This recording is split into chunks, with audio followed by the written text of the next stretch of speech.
Shalom semua warga kerajaan. Tuhan Yesus menjanjikan kepada Petrus yang menggambarkan kita semua, I will give you the keys of the kingdom. Kunci-kunci kerajaan. Karena ada hal-hal yang tidak bisa dimengerti oleh orang luar.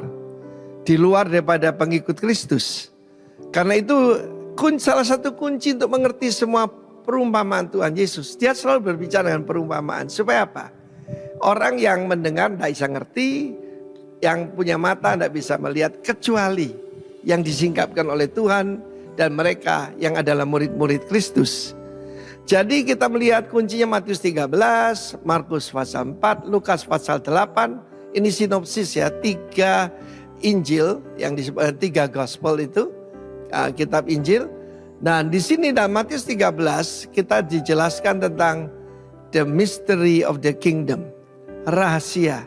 Mysterion, rahasia ini bukan secret tapi misteri. Misteri itu orang luar tidak mengerti. Tapi yang di dalam bisa mengerti. Kalau orang dunia pakai istilah secret society.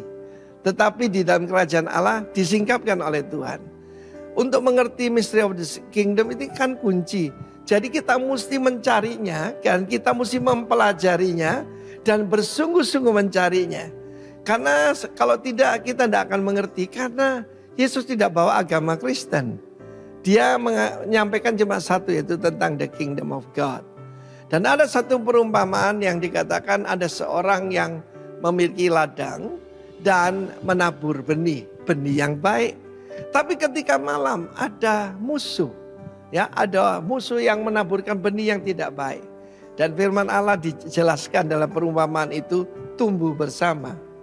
Yang satunya gandum, yang satunya alang-alang ya. Alang-alang di situ adalah mirip dengan gandum, bukan alang-alang yang kita kenal yang dibuat atap itu ya. Tetapi lalang di sini adalah yang mirip dengan itu, tetapi butir-butirnya warnanya hitam. Ini bukan soal warna hitam atau apapun, tapi itu beracun, saudara ya.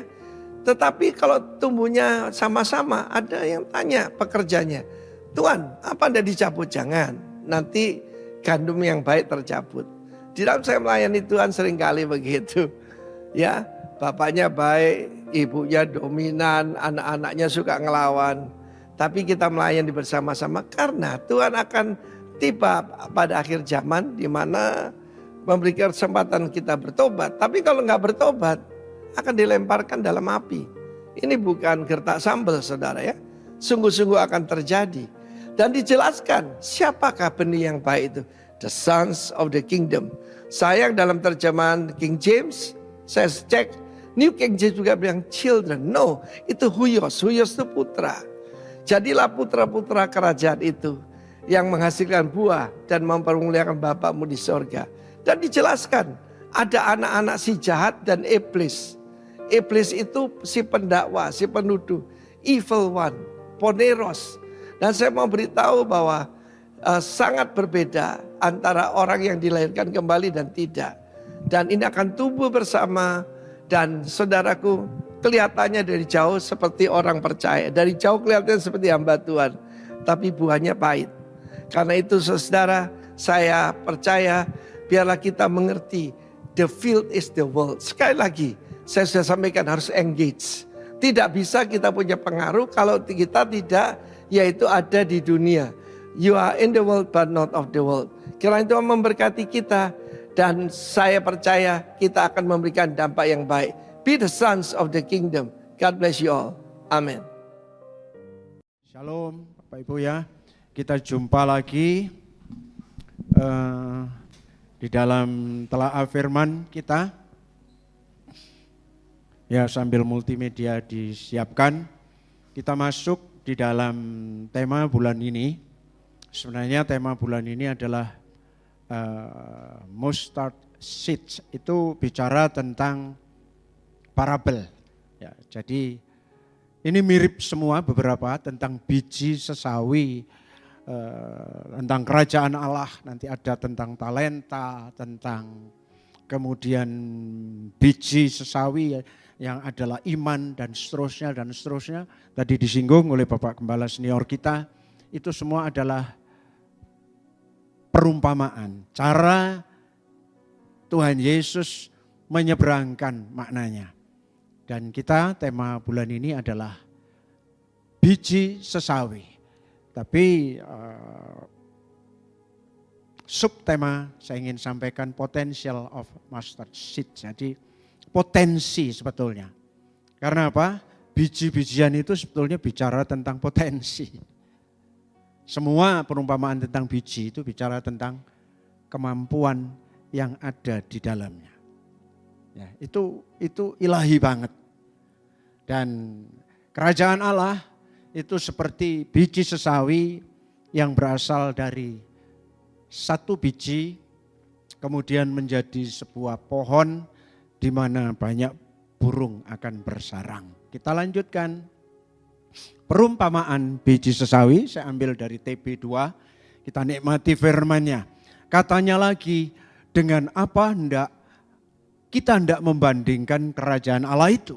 Sekali lagi kerajaan Allah, ya, kingdom of God, berarti sesuatu yang ilahi. Atau dengan perumpamaan manakah kita hendak menggambarkannya. Hal kerajaan itu seumpama biji sesawi yang ditaburkan di tanah. Saya ulang, biji sesawi yang ditaburkan di tanah. Memang biji itu yang paling kecil dari segala jenis biji yang ada di bumi. Pengertian ini Tuhan Yesus sedang tidak mengajarkan ilmu biologi ya. Tetapi biji umum pada waktu itu. Ya, ada yang lebih kecil sekali setelah diteliti oleh para ahli, tapi yang dimaksud sedang tidak mengajarkan ilmu biologi, tetapi sedang membuat perbandingan yang umum pada masa itu. Memang biji itu paling kecil dari segala jenis yang ada di bumi, tetapi apabila ditaburkan, benih itu tumbuh dan menjadi lebih besar daripada segala sayuran yang lain, dan mengeluarkan cabang-cabang yang besar sehingga burung-burung di udara dapat bersarang dalam naungannya. Kita akan lihat sebentar fakta biji sesawi yang dimaksud secara singkat. Ukurannya kurang lebih 1 mm, tapi dapat tumbuh sampai sekian kaki yang ekuivalen dengan kurang lebih 3 meter. Jadi ya segini, kecil. Berdaun rimbun. Jadi biji sesawi ini jangan dianggap sawi sehingga pangsit mie, itu bukan itu. Ya, tapi ini sebuah tanaman khas di gurun pada waktu itu dan jenisnya seperti ini, berdaun rimbun, berbunga kuning. Buahnya itu sangat disukai oleh burung-burung, makanya burung-burung kemudian di situ dan bernaung. Ini fakta singkatnya saja ya. Jadi seperti itu. Yang di dalamnya yang ingin Tuhan sampaikan, kerajaan Allah itu seperti ini. Biji sesawi yang kecil, tapi dia punya potensi untuk tumbuh menjadi 3 meter, berdaun rimbun dan disukai burung-burung yang banyak di sana. Sebetulnya hal ini paralel dengan apa yang dilakukan Kristus ketika Kristus memulai pelayanan di bumi ini. Dimulai di Galilea seperti sebiji sesawi. Dimulai dari Kristus sendiri. Ya, kerajaan Allah yang telah dibangun oleh Kristus. Dimulai dari Kristus. Kemudian jadi 12 murid. Ketika beliau berdoa, ditambahkan di sana. Kemudian minggu lalu juga disinggung minggu pertama oleh Pastor Gadot. Akhirnya tambah jadi 70. Kumpulan 70, 12, 70. Setelah itu bersama-sama ketika naik surga 500 murid. Baru setelah pencurahan Roh Kudus khotbah Petrus 3.000 jiwa. Nah mulai nomor 5 itu terjadi diaspora sudah. Akhirnya nyebar kemana-mana dan sampai ke seluruh dunia, sampai ke Indonesia. Ya toh, dari jantung Eropa di kota Roma nyebar. Kemudian kemana-mana dan akhirnya tiba di Kalisongo dan kita ada. Total hari ini kurang lebih yang terbaru itu 2,6 miliar dari satu biji. Ini potensinya luar biasa. Jadi salah satu religi, kalau bicara religi terbesar di dunia. Kita masih di atasnya Muslim tapi sudah mepet ini. Sudah 2,4 M mereka itu. Ya, jadi tapi kalau 2050 menurut hitung-hitungan pertambahan sekarang bisa-bisa kesalip loh kita. Makanya ayo cari jiwa. Karena kita ini rasa-rasa menikah, kalau toh menikah hanya 1-2. Tapi yang sebelah brol, sak lusin, rong lusin ya saudara, sehingga waduh di semenanjung Afrika itu pertumbuhannya luar biasa mereka. Nah, dari total manusia di dunia yang kurang lebih 8-9 miliar, itu ternyata satu biji itu bisa jadi 2,6 miliar. Wow. Dan yang sudah mendengar saya rasa dari 8 miliar penduduk bumi ini hampir semua sudah mendengar dengan teknologi informasi sekarang. Betapa hebat di situ. Dan dari orang-orang sederhana 12 murid Galilea yang semuanya dari rural ya, dari kaum bawah. Paling cuma nelayan, orang laut dan sekitarnya, tapi bisa menghasilkan profesor, doktor, semua ada kan di antara 2,56, ada raja, ada ratu dan sebagainya. Ada konglomerat semua. Betapa hebat ya. Jadi ini gambaran. Nah, hal yang sama juga akan terjadi. Puji Tuhan di tema bulan ini kita jarang bicara marketplace, Tuhan taruh memang sesuatu yang di marketplace. Saudara enggak kebetulan kok hadir pagi ini. Ya, kita memikirkan juga apa yang Tuhan mau. Paling tidak dari perumpamaan ini, jemaat yang dikasih Tuhan, dan dari potensi yang tersimpan di situ, Tuhan taruh 3 hal sederhana saja untuk kita belajar hari ini.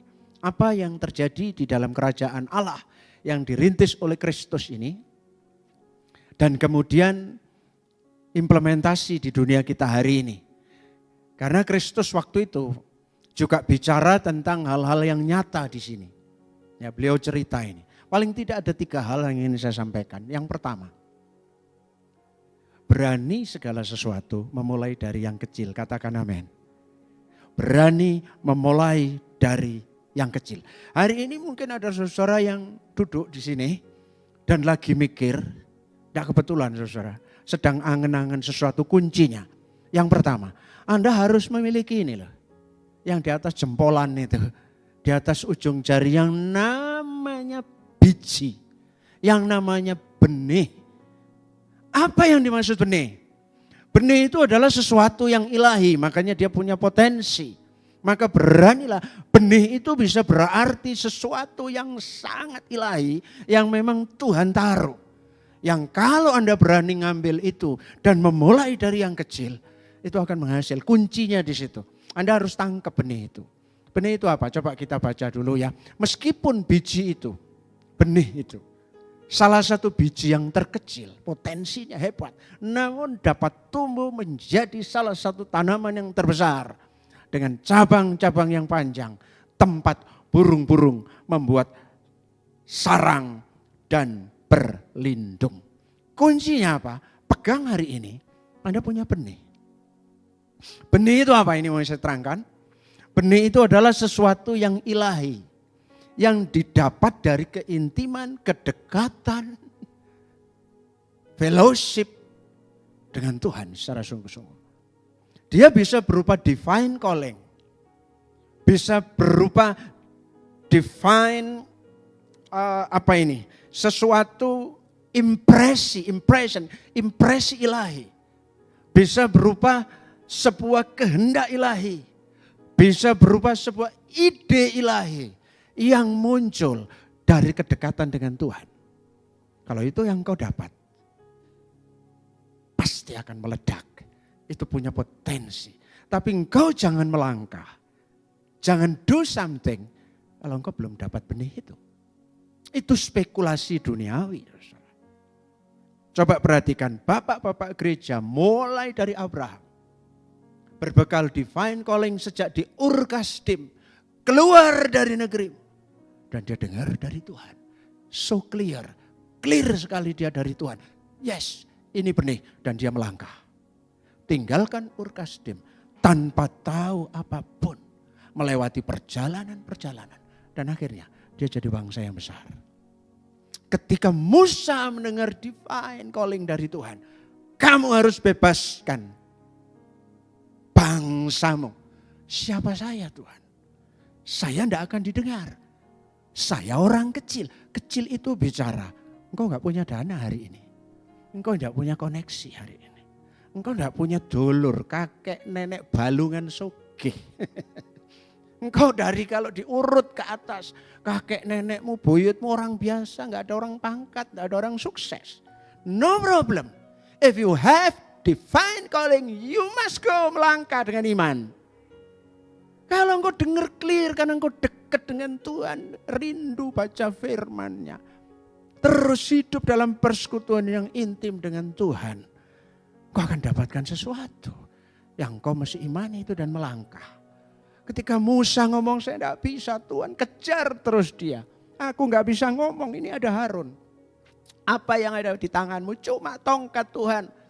Jangan khawatir, mulai dari tongkat itu aku buat engkau bisa mengeluarkan bangsa Israel. Tapi benih ada di dia dulu. Itu loh, dapat dari Tuhan. Siapa lagi? Gideon.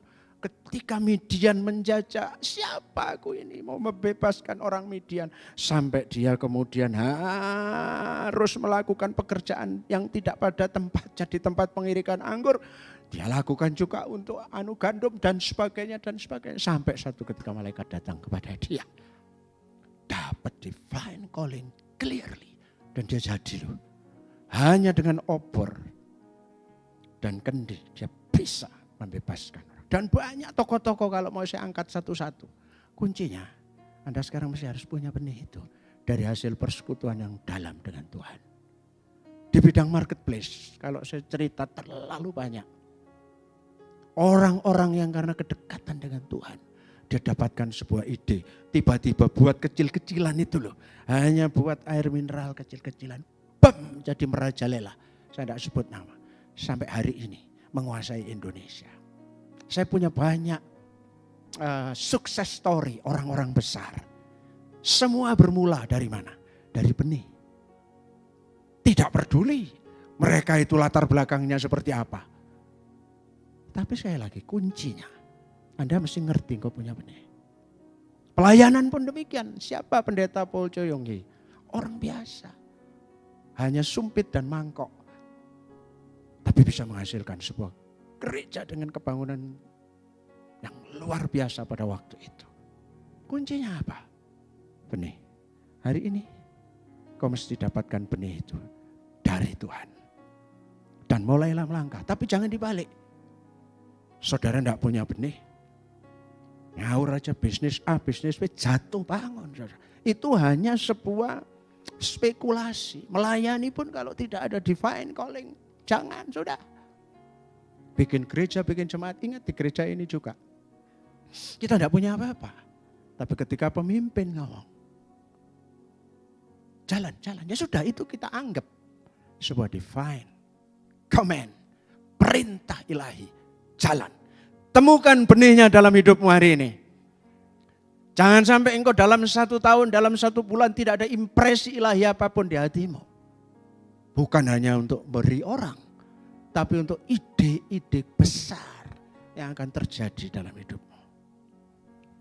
Dan memang harus berani melangkah. Seringkali hal-hal besar itu terjadi dari hal yang kecil.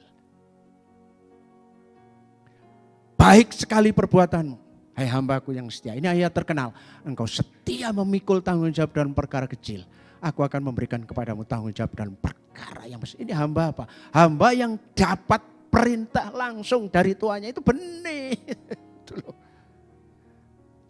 Orang Kristen jarang, tidak semua taburan saudara. Saya ingat adik Andri pernah menyampaikan. Nabur pun begitu. Mana yang benih, mana yang bukan.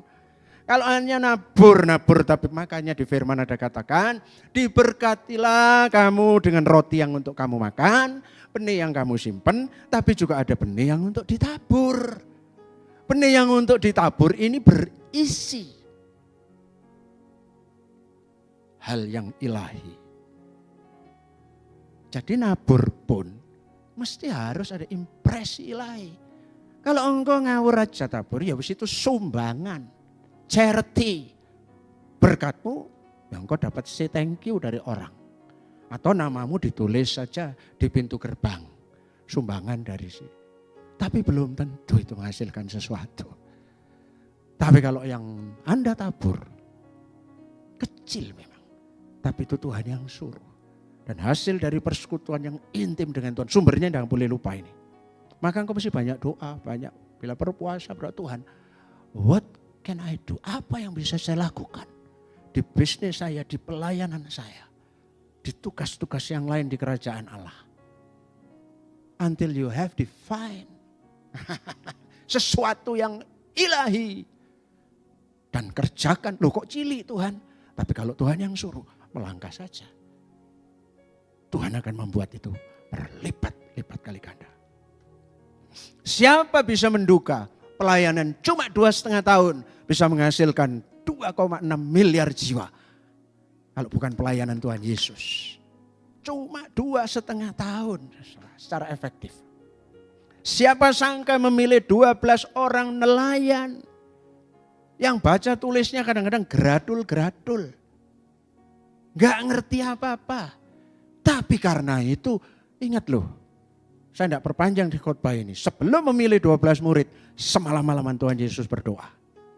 Saya yakin waktu milih 12 orang, yes. Dari Bapaknya turun. Pilih ini, pilih ini, pilih ini, pilih ini. Dan sejarah membuktikan. Tidak ada multiplikasi sehebat yang dilakukan Kristus. Ayo hari ini engkau sambil duduk begini, ini aku bisnis apa ya? Pabrik beting, tak pabrik jemblem, tak atau mau bikin apa, usaha apa, ojo hanya lihat peluang doang.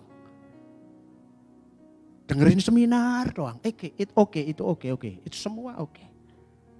Tapi Anda mesti dapat benihnya dulu dari Tuhan. Dari hasil kedekatan dengan Tuhan. Misalnya dapat hari ini, anakku, misalnya. Ini, kalau saudara mau dapat, maka mesti diuji kan itu. Lalu mulai perlengkapi, engkau boleh ikut seminar, cari guru yang lain-lain. Tapi benihnya sudah datang. Loh tapi Tuhan aku tidak tahu kenalan, dulur-dulurku semuanya tidak ada orang besar, tidak punya modal, tidak sudah. Nanti kita akan tahu pada berikutnya. Kalau itu benih, Tuhan yang akan menjadikannya besar. Lanjut, setelah berani mulai dari kecil, harus berani menjalani proses. Katakan amin. Setelah engkau dapat benih itu mulai dari kecil-kecil sampai besar. Dari kecambah sampai besar. Maka kita yang sudah terima benih itu, oh Tuhan katanya, Musa itu balik-balik, Tuhan katanya engkau yang suruh. Tapi saya itu ngadepi orang-orang yang kayak begini. Tuhan ngomong, wis salah Musa, jalan aku menyertaimu. Aku menyertaimu. Aku menyertaimu. Kalau engkau sudah dapat, ini critical fase kritis. Banyak orang sudah dapat benih dari Tuhan, tetapi dia tidak berani memulai walaupun kecil. Tunggu dulu nanti kalau sudah begini nanti sementara sementahun gak dadi. Lalu ketika melangkah begitu ada proses mundur. Jangan saudara, ayo lakukan. Coba lihat. Untuk menghasilkan banyak gandum pertama. Ini gandum, semua ekuivalen parabelnya ini. Biji potensi. Ya biji sesawi, biji gandum, biji apapun. Kalau ditanam biji itu harus ditanam dan mati dulu. Masuk ke tanah dulu. This is proses yang gak enak. Mematikan yang daging, mematikan karakter yang buruk, yang macam-macam. Anda diproses untuk jadi gede. Baru bisa tumbuh dan menghasilkan banyak bulir. Katakan amin. Ya mati dulu. Aku sudah dapat ide dari Tuhan. Tapi di tengah proses itu saudara mulai tergoda. Misalnya aku mau ingin gede lah. Aku ingin dipuji, aku ingin sombong. No, engkau harus mati dulu. Mati itu apa sih? Mati itu meninggalkan manusia lama kita. Dalam proses. Kalau tidak demikian, biji itu akan tetap satu. Karena tidak bisa. Tetap harus oleh proses. Bahkan biji itu, karena dia itu ilahi, sebetulnya yang menumbuhkan bukan kita. Coba katakan ini, Markus 4 ayat 28. Tanpa bantuan dari petani. Benih gandum, sawi dan lain-lain itu ditabur di tanah, dia tumbuh dengan sendirinya. Memberikan hasil. Siapa sih yang nyukulno itu? Tuhan. Pertama muncul tunas, lalu menjadi tangkai yang kecil seperti rumput. Kemudian tangkai itu menjadi besar, mulai mengeluarkan bulir gandum dan akhirnya penuh dengan biji. Kalau sesawi tadi, mulai dia tumbuh kecil menjadi tangkai seperti rumput. Kemudian tangkai itu menjadi batang besar, mengeluarkan daun-daun. Dan setelah itu mulai berbuah. Kan begitu urutannya. Tapi perhatikan bagian yang putih tanpa bantuan dari petani sebetulnya. Proses menumbuhkannya itu Tuhan. Maka ketika kita sudah dapat, aku mau bisnis A, tapi itu benar dari Tuhan, setelah diuji macam-macam, dan kau yakin, dan kau berani memulai pelayanan atau marketplace, oke lakukan. Lalu di situ ada proses. Prosesnya jalani, memproses Anda, memproses kita. Tapi nanti yang memberi pertumbuhan kepada bisnis saudara, pada pelayanan saudara, itu tangan Tuhan. Tapi harus mau, setahun, 2 tahun, pedot. Indonesia ini yang kurang memang konsistensi. Orang bisa berapi-api di awal. Bisa niat setengah mati. Perong dino. Gue punya resolusi dah tahun ini, mau kepingin punya berat ideal. Aku mau diet. Seminggu diet. 3 bulan. Sak ketoke diemplok. Anda enggak pernah berhasil. Iya dong. Kepingin dapat badan bagus. Mau nge-gym. Saulan. Rajin. Bulan kedua saulan pindo. Bulan ketiga kanyang. Bulan keempat belas. Yuk. Kelemahan kita itu diproses memang, jujur. Banyak orang bisnis startup. Bikin kafe, bikin warung. Sudah mendirikan usaha ini. Ada 2 kesalahan. Kesalahan yang pertama, barangkali Anda tidak dekat dengan Tuhan. Sehingga engkau yang lakukan itu bukan benih. Gak tumbuh pasti. Kalau itu benih, Anda mesti harus berani masuk dalam proses yang terus menerus. Karena enggak ada, semua kita ini celakanya hari ini kita hidup di zaman yang serba instan. Ada sih sekarang, kalau zaman dulu orang ngumpulan 1 miliar itu susah kan ya. Susah. Hari ini ya masih susah tuh ya. Tapi hari ini di banyak market jauh lebih gampang loh. Bahkan ratusan miliar itu gampang. Ada orang-orang muda, ahli-ahli yang pinter, dia bikin startup sekarang. Dibandingkan dengan kongkong orang dulu yang bisnis tahunan baru dapat angka ratusan M itu, waduh, dari turunan pertama sampai turunan ketiga, keempat. Tapi anak muda sekarang sekali bikin startup meledak, lalu di IPO, dijual di pasar saham, terus ciluknya sudah gede loh dia. Bisa sih itu, tapi kebanyakan semua itu berawal dari, kalau pelayanan ya yang berkeringat itu. Yang pelan-pelan bisa sih kayak vacuum cleaner nyedot jemaat orang, tapi enggak lama. Percaya deh. Saya sudah 40 tahun ikut di dalam pergerakan pelayanan di mana-mana. Barang-barang atau bisnis sekalipun cepat gede itu biasanya cepat buyar. Kita mesti mau diproses. Di firman Tuhan itu hanya ada 1 tanaman itu yang dalam semalam dia gede, yaitu pada saat Yunus mau minta mati itu loh. Tiba-tiba ini loh, lucu ini, ketika daun-daun tempat bernaung, Yunus itu mau minta mati, dia bernaung di situ ya. Lalu tiba-tiba dia kepanasan, lalu Tuhan Allah menyediakan sebuah tanaman rambat yang berdaun lebar. Tiba-tiba Tuhan tumbuhkan tanaman lagi, dengan cepat tumbuhnya dia untuk menaungi kepala Yunus. Semalam itu dia sudah tumbuh. Sekali itu terjadi peristiwa ya. Kalau mau cepat loh ya, yang nggak mau proses. Tapi ingat loh. Tetapi Allah juga menyiapkan seekor ulat. Mau cepat, Keesokan harinya ulat itu menggerogoti batang tanaman itu. Sehingga tanaman itu layu dan mati. Lalu Yunus ngamuk. Dan Tuhan ngomong, wong kon gak melok nyukulno, gak melok nandur, gak melok menumbuhkan. Kamu marah, apalagi Niniwe. Lalu Tuhan ngomong begitu. Tapi di sini saya ingin membuat gambaran buat saudara. Jangan takut menghadapi proses, katakan amin. Walaupun dunia sekarang instan, semua instan. Itu enggak. Tetapi Allah juga menyiapkan seekor ulat. Dan lebih jelas lagi, Amsal ngomong begini. Milik yang diperoleh dengan cepat, kata TB, pada mulanya akhirnya tidak diberkati. Tapi kata Bis, harta yang mula-mula diperoleh dengan cepat, akhirnya ternyata bukan berkat. Oleh karena itu saudara, maulah untuk memasuki proses dengan Tuhan. Telaten didik-didik. Jangan jadi anak-anak hari ini kan generasinya banyak yang stroberi, tidak mau susah. Tapi sebaliknya orang tua ya jangan keke. Papa biar golek duit ngamati kon saya kudu sorole ya jangan gitu ya.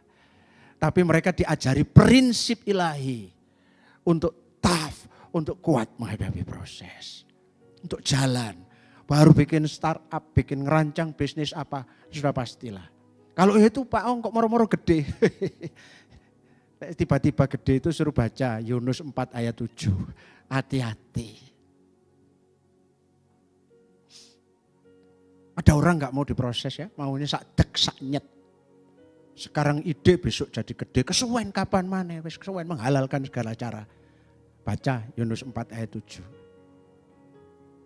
Allah juga menyiapkan ulat. Itu macam-macam. Ono ae enggak. Tapi engkau mesti masuk dalam proses. Oke, saya akhiri kebenaran tentang benih ini. Sederhana saja. Kalau semuanya sudah gede, siap-siap menjadi berkat. Katakan amin. Ojo dimakan sendiri.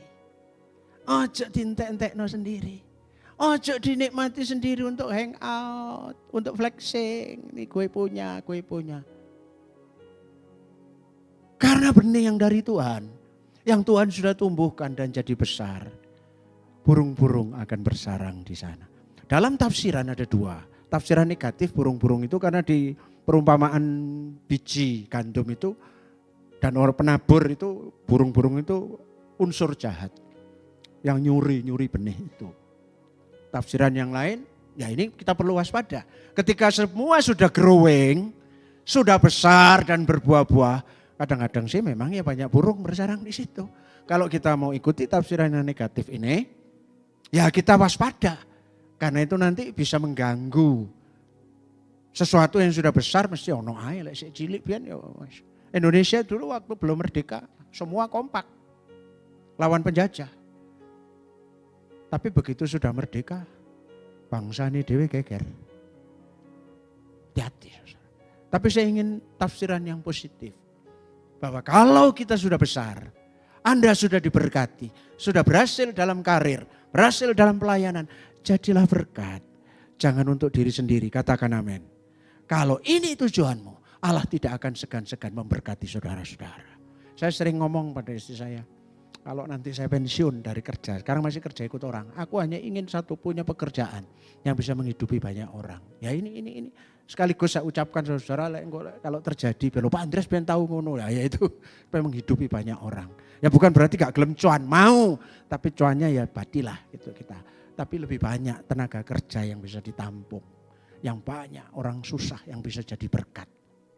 Korintus 9, Allah mampu nantinya. Kalau Anda seperti Abraham, diberkati jadi berkat. Allah mampu memberikan berkat yang berlimpah melebihi kebutuhan kalian. Katakan amin saudara. Sehingga semua kebutuhan kalian itu terpenuhi. Bahkan kalian mendapat berkat yang lebih untuk bisa berbuat baik kepada orang yang membutuhkannya. Ayo katakan amin untuk ini. Mau enggak jadi ini saudara? Harus. Jadi kalau sudah dapat fokus saja. Jangan wis duwe angen-angen. Kadang-kadang itu ada cerita guyonan. Temen aku ngipi aku oleh duit 1 M. Ya wis, Tak dongakno mimpimu jadi parweding. Lho mau lho sik ngipi lho gak oleh. Padahal ngipi kadang-kadang enggak mau berbagi. Orang itu kalau sudah mulai growing, bahayanya itu me myself, sudah. Mulai takut kehilangan. Lalu mulai melakukan yang aneh-aneh. Di bisnis pun kayak begitu, di pelayanan pun kayak begitu, hati-hati. Lu dibuat gede, lu dibuat besar, itu supaya di dalam berkat Anda itu ada berkat untuk orang lain. Jangan lupa, saya pernah diajar oleh guru saya. Sekarang beliau ada di kota di Jawa Timur, di kota lain. Pada saat remaja sekolah minggu. Atau sudah pemuda. Kalau kamu punya gaji 1 juta, kamu punya 1 istri dan 1 anak. Setelah dipotong per puluhan kan tinggal 900.000. 300 untuk istrimu, 300 buat kamu, 300 buat anakmu. Karena apa? Karena di dalam berkatmu itu Tuhan juga pikirkan istri dan anak-anakmu. Ditambahkan lagi plus orang-orang lain yang akan Tuhan taruh di dalam saudara. Jadi lek terima berkat itu ojo mikir gak aku tok. Jadilah berkat, maka saudara akan diperbesar kapasitasmu. Katakan amin. Karena ada orang, ada ponaan, ada siapa yang tidak. Ya sudah, itu bagian saudara jadi saluran berkat. Bahkan kalian mendapat berkat yang lebih untuk berbuat baik kepada orang yang membutuhkannya. Ayo, GPI Rock Malang, bangkitkan semangat ini. Karena begitu engkau lakukan ini, engkau akan dianggap sebagai dealer yang bagus. Lalu Tuhan akan makin menyertai. Saya ada di sebuah lembaga keuangan sekian tahun. Pada saat masih di KCU Basuki Rahmat. Ada capem-capem yang rame, malah digelontor banyak uang. Kami dulu di Malang masih punya 17 capem. Saya di KCU-nya masih 1. Belum ada Borobudur. Tapi kita lihat, capem yang paling rame justru diberikan kesempatan paling banyak untuk mengakses dana dari pusat. Kenapa? Karena dia pandai membagikan kelebihannya di mata Allah. Kalau engkau katakan, segala yang kupunya adalah milikmu Tuhan, maka saya adalah manajer yang baik. Lakukan tugas ini. Ketika engkau melakukan tugas ini, memberi naungan burung-burung yang tumbuh dalam dirimu. Oh Tuhan senang, engkau menjadi bagian tangan Tuhan untuk menolong orang lain. Dan itu akan menghasilkan berkat berlimpah-limpah. Ingat, setelah peristiwa Taman Eden Tuhan ciptakan manusia. Sejak hari itu Tuhan akan terus memakai manusia untuk menolong orang lain. Hanya beberapa kali manusia itu ditolong binatang, ya gagak itu ya. Nabi Elia di Sungai Kerit. Lain-lainnya itu ditolong oleh manusia. Makanya saya sering ngomong juga, saya dapat gratis. Saya ngomong sama teman-teman, tidak ada yang gratis dalam hidup. Saya dapat gratis, lu dapat gratis karena ada orang lain yang bayar. Ya dong. Jadi kita mesti jadi kepanjangan tangan Tuhan. Mulai. Berani memulai dari yang kecil, berani masuk proses. Dan yang terakhir, siap menjadi berkat. Katakan amin. Saya tutup dengan ayat ini dan teman-teman ayo menyiapkan diri. Kristus telah mati untuk semua orang termasuk kita. Supaya mereka hidup. Tapi tidak lagi hidup untuk dirinya sendiri. Kiranya firman ini menjadi berkat buat kita. Tuhan memberkati.